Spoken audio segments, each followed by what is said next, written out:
Hello everyone, this is Ruth Carter. I'm a costume designer, a visual storyteller, and a lifelong student of process. In each episode, I slow things down.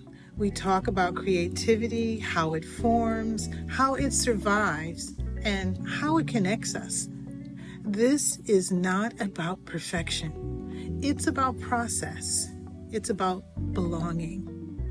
Welcome. Today, I want to talk about creative belonging. I want to talk about it from two places. The first is where it began for me, and the second is where it lives now. Because creative belonging changes, but it never disappears. Creative belonging is the place where your creativity matters, where your ideas are processed without fear, where you feel safe enough to try and safe enough to fail. For me, growing up, that place was home. I had 5 brothers, and 2 of them were visual artists, and they introduced me to materials: graphite, pencil leads, soft leads, hard leads, pastel chalks. They showed me that blending these techniques gave me a foundation. But more importantly, it made space for me, and my creativity lived between my art and the people I shared it with. We also created a character together. It was a little mouse. He was revolutionary. He had a fist up in the air, and he wore a tam and had 2 big buck teeth. We were obsessed with this character, and the illustrations and the imagination, the idea that this small character could live a big life. And we created our own mouse that was ours and gave us a voice. That's creative belonging. It's when your imagination is allowed to grow at your own pace, in your own space, without judgment. There's healing in that. As a child, did you ever feel like you didn't belong somewhere because of how you looked or what you wore, your body, your skin? A creative space, a true one, answers that quietly. It says, "You're okay here." My bedroom became that space for me. That's where I found a sewing machine. That's where I taught myself how to sew. And later, that belonging expanded. A sewing class at the Boys and Girls Club, a pottery class in high school, clay in my hands, turning something flat into something dimensional. Time disappeared. That's how you know you're in it. When the mind drifts, when the hands lead, when the work nourishes you. That's creative belonging. But creative belonging doesn't stay small forever. Eventually, it asks you to step into rooms with other people, other voices, other agendas, and that's where the second version begins. As a costume designer, creative belonging begins with the script. We enter an environment shaped by story, alongside the director, the cinematographer, the production designer, the editor, visual effects, special effects, and on and on. That first production meeting, that's creative belonging in action. Everyone speaks from their expertise. No one claims someone else's role, and that comes with responsibility. We leave our individual woodsheds, our color stories, our mood boards, research, and then we share. That sharing inspires, it clarifies, it deepens the work.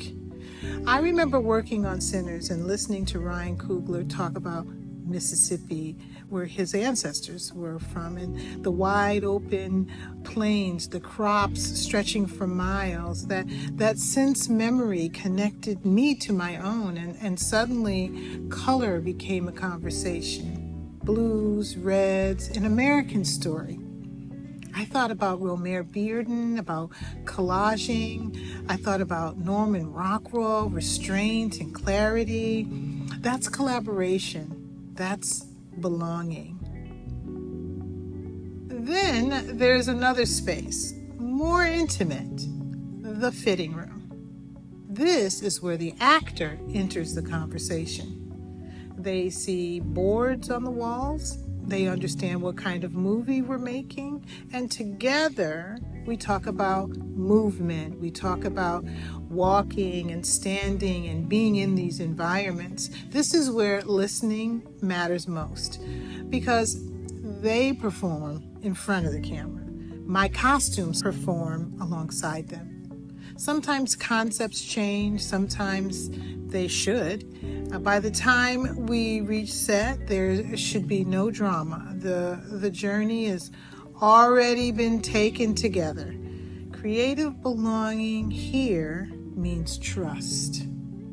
But creative belonging isn't always harmonious. Ideas clash, egos enter, outside influences show up. And this is where empathy matters, where clarity matters. There is psychology in this work and pressure and very little time. Sometimes you need multiple fittings. Sometimes you need to wait until the work is ready to be seen. Because defending an unfinished product is not the same as discussing a concept. Creative belonging hinges on understanding, on compassion, and sometimes on saying it's not ready. Not harshly, not defensively, but clearly.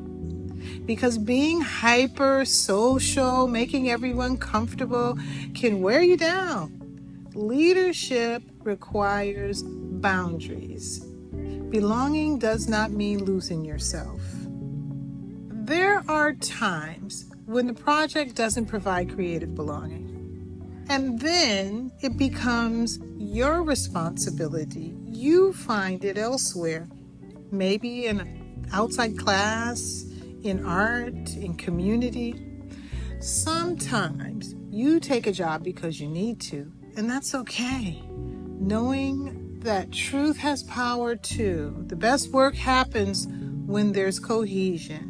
But survival is also a part of the journey. Creative belonging is not one thing. It's childhood, it's collaboration, it's leadership, it's boundaries. I hope you can reflect on spaces where you felt it and the moments where it was missing. And I hope you remember you're allowed to create it. That's all for today. Ciao for now. And that's the truth, Ruth. If you're enjoying the content, like and subscribe.